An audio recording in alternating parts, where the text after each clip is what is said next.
दिनों से ये बात कहने की मेरी इच्छा थी।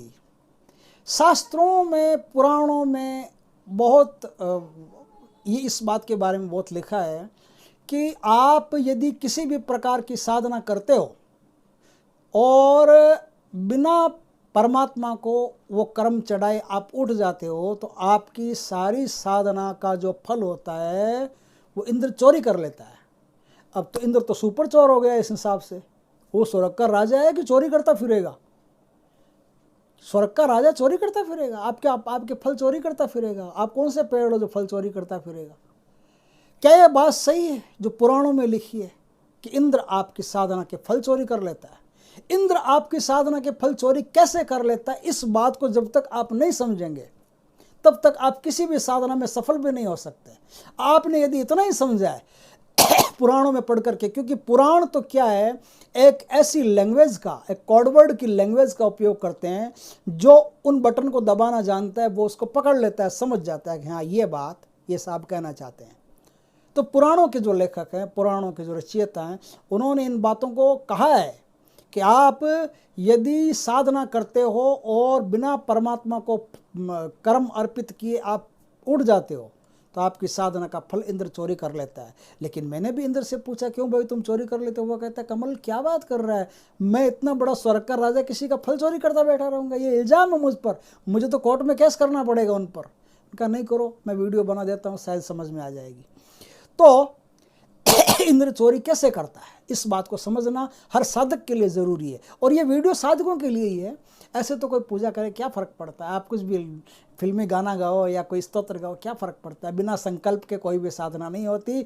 चाहे आप छोटी से छोटी दिन की पूजा करो या बड़ी से बड़े अनुष्ठान करो, बिना संकल्प के कुछ भी पूरा नहीं होता। तो रोज़ की भी आप पूजा करो तो भी संकल्प पूर्वक करना पड़ता है, और फल परमात्मा को, कर्म परमात्मा को चढ़ाने पड़ते हैं, अर्पित करने पड़ते हैं। वो कैसे अर्पित करने पड़ते हैं, इंद्र कैसे चोरी कर लेता है, इस बात को थोड़ा सा गहराई से आज हम समझ लेते हैं। शरीर में 10 इंद्रियां होती है, उनमें से 5 इंद्रियां ज्ञानेंद्रियां होती है और 5 इंद्रियां कर्मेंद्रियां होती है। उन सारी 10 इंद्रियों से हमारी ऊर्जा इस सृष्टि में विसर्जित होती है।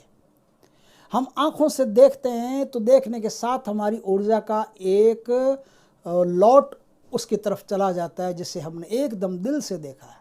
जैसे हम सड़क पर जा रहे हैं और कोई देवी कम से कम वस्त्रों में निकल रही है और सुंदर भी है, और अचानक हमारी दृष्टि उसकी तरफ चली गई और रुक गई। दृष्टि चली गई और रुक गई, उसके साथ ही हमारी ऊर्जा का एक बहुत बड़ा भाग उस पर जा कर के लग गया। आप किसी शराब की दुकान से निकल रहे हो और कभी कभी आपने पी और ऐसा लगता है बोतलें सजाई हुई है, ब्रांड कोई अच्छे आए हुए हैं, आपकी नज़र गई वहीं आपका। आपने कोई ऐसी मिठाई खाई जो आपको बड़ी अच्छी लगी हो और ऐसी मिठाई खाई, हाँ ऐसी तृप्ति महसूस हुई हो, तो आपकी ऊर्जा का बहुत बड़ा भाग मुंह के द्वारा उस मिठाई के पास चला गया। आपकी एनर्जी 10 इंद्रियों से लगातार विसर्जित होती जा रही है, और ये विसर्जित होती जा रही है तो ये जो इंद्रियां हैं आपकी ऊर्जा को नष्ट किए जा रही है। इनका एक स्वामी होता है जिसे हम मन कहते हैं। मन नहीं तो कोई भी इंद्री आपकी ऊर्जा को बिल्कुल भी वेस्ट नहीं कर सकती।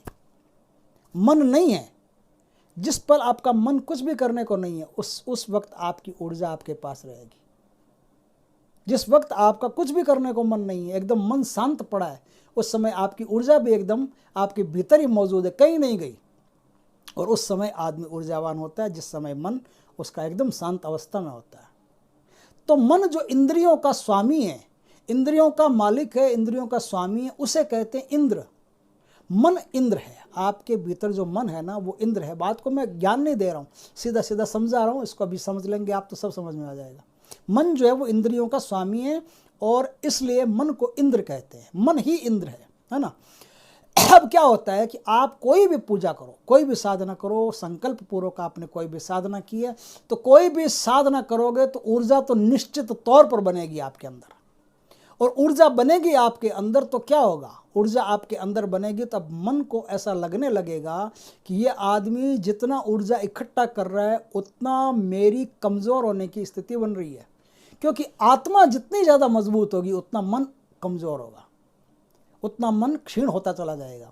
जितनी आत्मा शक्तिशाली होती चली जाएगी उतना मन क्षीण होता चला जाएगा। तो मन आपकी साधना से डरता है। मन ऐसा महसूस करता है कि आत्मबली हो गया, तो मनोबली की फिर इससे ज़रूरत नहीं पड़ेगी। मनोबली है तब तक मैं इससे खेल सकता हूँ, जिस दिन ये आत्मबली हो गया उस दिन फिर मेरे खेलने की ज़रूरत ही नहीं और मेरी भी ज़रूरत नहीं है। फिर ये सारा काम, जो काम मन से होता है वो काम ये आत्मा से करना शुरू कर देगा।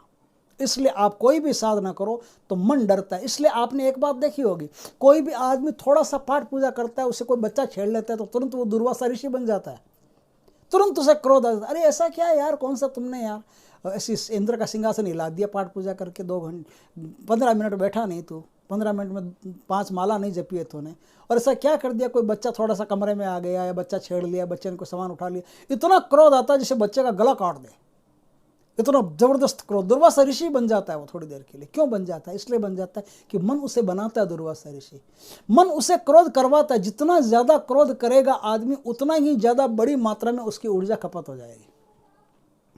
आपने देखा होगा कि जो आदमी जितनी ज्यादा साधना करता है उसके पास काम शक्ति उतना ही ज्यादा करीब आती है, क्योंकि जैसे ही आदमी साधना करता है उसमें ऊर्जाएं प्रस्फुटित होना शुरू होती है, वैसे उसके मूलाधार केंद्र में हरकत शुरू हो जाती है, मूलाधार केंद्र खुलना शुरू हो जाता है। और मूलाधार केंद्र के पास में सारे सेक्स के केंद्र हैं, तो मूलाधार जैसे ही खुलता है सेक्स के केंद्र खुलना शुरू हो जाते हैं। अब उसकी ऊर्जा जाएगी कहाँ? तो उसकी ऊर्जा में आपने देखा होगा बड़े बड़े संत महात्मा त्यागी तपस्वी और लड़की के चक्कर में बदनाम हो जाते हैं। क्यों हो जाते हैं? क्योंकि जैसे ही वो साधना करते हैं, तपस्या उग्र होती है, वैसे मूलाधार खुलता है। मूलाधार खुलता है तो सेक्स के केंद्र भी जाग उठते हैं तो उनकी सारी ऊर्जा फिर सेक्स में चली जाती है, भोग में चली जाती है, और तुरंत ही आदमी क्या करता है? तुरंत ही आदमी उस ऊर्जा से निवृत्त होकर के एकदम फिर बीमार जैसा पड़ जाता है। फिर कुछ नहीं, ऊर्जा है तो ही आप हो, वरना कुछ नहीं। प्रकृति से तो आपको गजब की ऊर्जा मिलती है, हमारी क्षमता नहीं है उतनी लेने की।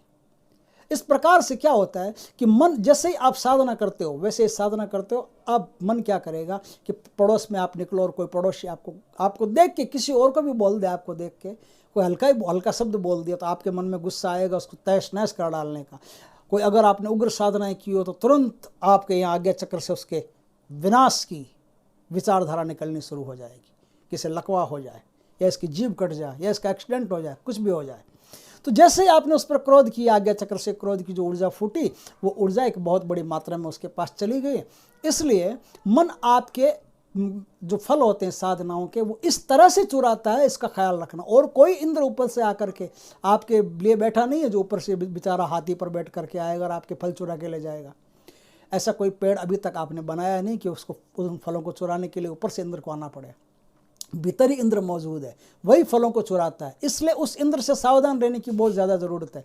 इसलिए जब भी साधना करो तो मुस्कुराते हुए साधना करो, और इस चीज़ की परवाह मत करो कि कोई बच्चा आ गया है, कि बूढ़ा आ गया है, कि पड़ोसी ने क्या कह दिया। सबको हरि पर छोड़ो, परमात्मा की मर्जी है। परमात्मा ने सबको मुंह दे रखा है, जो जैसा बोलना चाहता है वैसा बोलेगा। तटस्थ रहो मिठाइयों के प्रति, तटस्थ रहो शराब के प्रति, इंद्रियों से तटस्थता पैदा कर लो कि भाई देखो मन तो जहाँ जाना है जाएगा, लेकिन हम क्यों जाए मन के पीछे, है ना। हम तो उस जहाज के यात्री की तरह हैं जिस जहाज में कबूतर आके बैठ गया है। अब वो कबूतर बीच समुद्र में, हम मज़े से बैठे हैं। अब वो कबूतर उड़ रहा है और उड़ करके समुद्र के चक्कर काट के और जाएगा कहाँ? कबूतर को सागर पार थोड़ी कर सकता है। वो तो थोड़ी देर में जो जहाज का पंछी मुड़ जहाज पे आवे, जिस तरह से एक जहाज का कबूतर होता है, वो मुड़ करके वापस उसी कबूतर पे उसी जहाज पे आके बैठ जाता है। उसी तरह से मन जहाँ जाता है उसे जाने दो। बोले स्वतंत्र है बेटा, जा, तो कहीं भी जा, शराब में जा, स्त्री में जा, मिठाइयों में जा, कुछ भी कहीं भी जा, हम नहीं जाने वाले तेरे पीछे। हम तटस्थ होकर तुझे देखते रहेंगे। तो जैसे हम ऐसे देखते रहेंगे कि मन को अभी ये विचार आ रहे हैं, मन को अभी ये विचार आ रहे हैं, अभी क्या सोचते हो, मुझे ऐसे विचार आ रहे हैं, तो आपने मन को अपने अंदर इंक्लूड कर लिया है। मन को इंक्लूड कर लिया है ना, तो आपकी साधनाएं पट चोरी हो जाएगी। आप जिस समय ऐसा सोचना शुरू कर देते हो कि मन को अभी स्त्री के विचार आ रहे हैं, तो मन समझ जाएगा कि हाँ, अब मैं जो विचार कर रहा हूँ ये इसको दिखाई दे रहा है कि मैं कर रहा हूँ, ये खुद नहीं कर रहा है, तो फिर अब मेरे विचार करने का फायदा ही क्या, जब इसको दिखाई दे रहा है कि ये कर रहा है। एक आदमी नदी के किनारे बैठा, डूबेगा थोड़ी? डूबेगा तो वो जो नदी के अंदर गहरा चला गया है उसके डूबने की संभावना है। जो किनारे बैठा है वो थोड़ी डूबेगा। तो विचारों की जो नदी है उसके किनारे बैठा आदमी कभी नहीं डूबता। उसके अंदर चला जाने वाला, विचारों में इंक्लूड हो जाने वाला आदमी डूब जाता है। इसलिए आपकी जो ऊर्जा है वो इंद्र चुरा लेता है, इस तरह से इंद्र चुरा लेता है। इस तरह से हर साधक को सावधान रहने की आवश्यकता है कि मैं जो भी कर्म करता हूँ परमात्मा, वो सारे कर्म मैं आपको अर्पित कर देता हूँ। अब मेरे पास कुछ है ही नहीं, एनर्जी सारी तेरी है। तो जैसे बैंक में आपने रुपया डाल दिया, अब चोर आपके घर में घुसे तो ठन गोपाल कुछ नहीं ले जाएगा, रुपया तो बैंक में पड़ा है, चोर कहाँ से ले जाएगा। तो आपकी साधना, आपकी शक्ति तो सारी भगवान के पास पड़ी है। अब आपको जब भी जरूरत होगी परमात्मा वापस दे देगा, ले इतनी ज़रूरत है तेरी, 100 की ज़रूरत होगी 100 मिल जाएगा, 1000 की ज़रूरत होगी 1000 मिल जाएगा। लौट मांगते ही क्यों, हमारे पास इकट्ठा हो जाए क्यों, तुम्हारे पास पड़ा ज़्यादा सेफ है, हमारे पास तो सेफ भी नहीं है। हम तो कामी, क्रोधी, लोभी, लालची, लंपट, पता नहीं क्या क्या है, और कितनी जगहों पर हमको खर्च करना पड़ जाएगा। तुम्हारे पास होगा तो सिर्फ उतना ही दोगे जितना घर खर्चा चल जाए आराम से। हम भी भूखा ना रहें, साधु न भूखा आ जाए। तो तुम्हारे पास जो भी है, तुम्हारे पास हमारी जो भी साधना रहेगी, तुम अपने आप उतना ही दोगे जितने की हमको ज़रूरत है। और हमारे पास रहेगी तो बिना मतलब की खर्च हो जाएगी, अनाप शनाप खर्च हो जाएगी, व्यय हो जाएगा, अपव्यय बोलते हैं, अपव्यय हो जाएगा। तो इस तरह से आपकी साधना इंद्र चोरी कर लेता है। हर साधक को अपने मन को समझ करके फिर साधनाओं की दुनिया में उतरना चाहिए कि जो मन है वो अलग है, हम है वो अलग है। मन जो भी विचार करता है करने दो, अच्छे करे बुरे करे, ये मन का अपना काम है। हम मन की चौधराई नहीं करते, हम अपनी चौधराई करते हैं। ये अच्छा करे बुरा करे, हम इसके पीछे नहीं जाएंगे। हम एक जगह हिमालय की तरह स्थिर हैं, अडिग हैं, और अडिग रह करके ही अपनी साधना करनी है। इस बात का ख्याल रखें कि इंद्र ऊपर से कोई नहीं आता, आपके भीतर ही इंद्र है, वही इंद्र आपके फलों को चोरी कर लेता है। वीडियो अच्छा लगे तो लाइक करना, शेयर करना, कमेंट करना। पहली बार आप हमारे चैनल पर आए तो चैनल को सब्सक्राइब करना, पास में जो बेल आइकन का बटन है वो दबा देना, ताकि हमारे ज्ञानवर्धक जानकारीपूर्ण वीडियो सबसे पहले आपके पास आ सके। जय श्री कृष्ण दोस्तों।